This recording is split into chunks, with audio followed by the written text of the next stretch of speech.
Medchal municipality పరిధి అత్వలిలో Bharat petrol bunk Medchal company outlet filling స్టేషన్లో డీజిల్ కొట్టించుకుంటే డీజిల్లో నీరు రావడంతో ఎల్లారెడ్డి తన కారులో డీజిల్లో నీరు ప్రత్యక్షం కావడంతో అవాక్కయ్యాడు. మాకేం సంబంధం లేదంటూ నిర్వాహకులు మొహం చాటేస్తున్నారు. బాధితుడు తెలిపిన వివరాల ప్రకారం ఈ నెల 6న ఎల్లారెడ్డి అనే వ్యక్తి తన కారులో డీజిల్ పోయించుకోగా డీజిల్లో నీరు ప్రత్యక్షమైంది. డీజిల్ పోయించుకొని కాస్త దూరం వెళ్ళాక కారు బ్రేక్ డౌన్ సమస్య బాధితుడు గ్రహించాడు.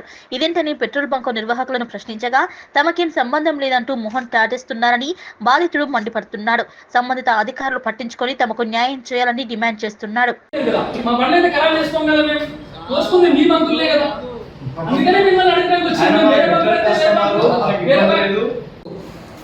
నవీపూర్ నుంచి మెడిచల్ వెళ్తున్నా. 1 గంటకు డీజిల్ పోసుకొని మళ్ళీ మెడిచల్ వెళ్ళాం. మెడిచల్ వెళ్ళే వరకు మెడిచల్ 7 టెంపుల్ దగ్గర పోయి బండి ఆగిపోయింది.